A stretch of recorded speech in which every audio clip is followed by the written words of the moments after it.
Oiwa was a beautiful young woman who lived in a small town in Japan.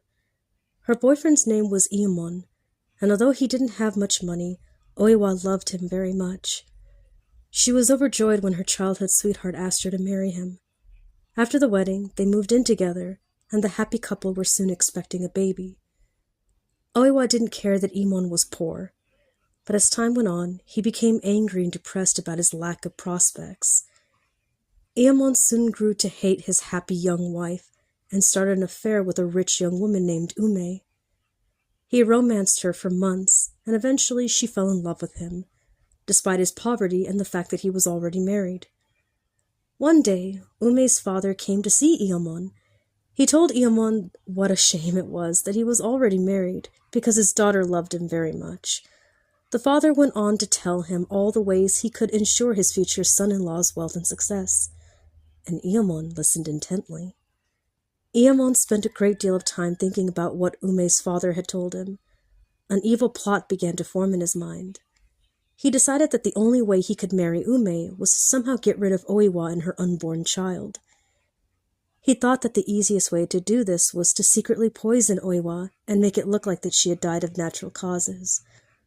Poor Oiwa was totally ignorant of her husband's murderous plans.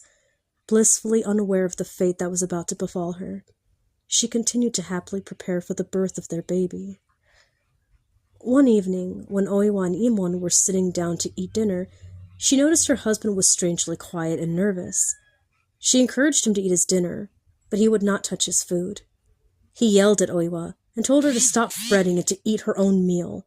She needed to be strong for the baby, he said.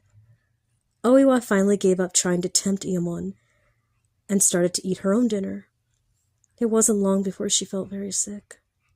Iemon watched her coldly as the poison did its work, not offering her any help or comfort. But Oiwa did not die right away. Her beautiful face became disfigured from the poison first. Then she slipped into unconsciousness. Iemon was too much of a coward to finish the job he had started, so he put Oiwa's lifeless body in bed. Eventually, Oiwa woke up from her coma, remembering nothing of the poisoning. She had lost her baby, and her face was ugly and terrible, but Oiwa lived.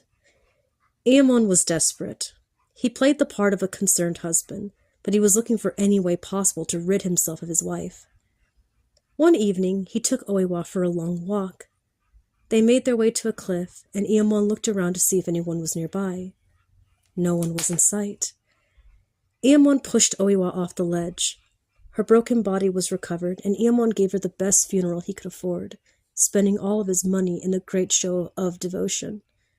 Of course, Iemon knew his money troubles were only temporary now that Oiwa was gone. Thinking his worries were over, Iemon planned his wedding to Ume. The night before the marriage was to take place, Iemon noticed that his bedside lamp was dimming. He looked at it curiously, as it seemed to be changing.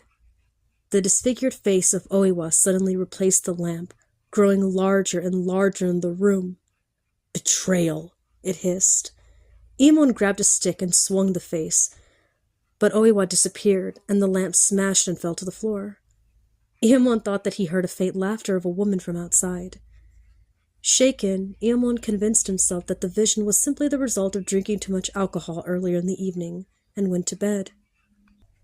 The next day, Iemon had forgotten all about the specter from the night before. He and Ome were wed, and when he lifted her veil, however, her beautiful young face was replaced with Oiwa's horrible visage. "Betrayal!" she hissed. The horrified Iemon drew his sword and swung it at the ghostly apparition, cutting Oiwa's head off. The severed head rolled down the aisle of the church, but when it came to a stop, it had Ume's face, and not Oiwa's. He heard the faint sound of laughter again. Iemon ran to his tiny house, looking for a place to hide. There was a pounding at the door, and Ume's grandfather demanded that he open it. When Iemon did so, Oiwa was standing there. "Betrayal!" she hissed. Once again, Iemon tried to decapitate her, but when his sword finished its work, it was Ume's grandfather that lay dead. Iemon ran off to the cliff, Oiwa's laughter following him.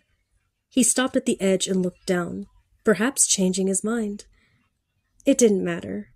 Passerbys reported seeing a woman push Iemon off the cliff. before she too jumped after him, laughing all the way down.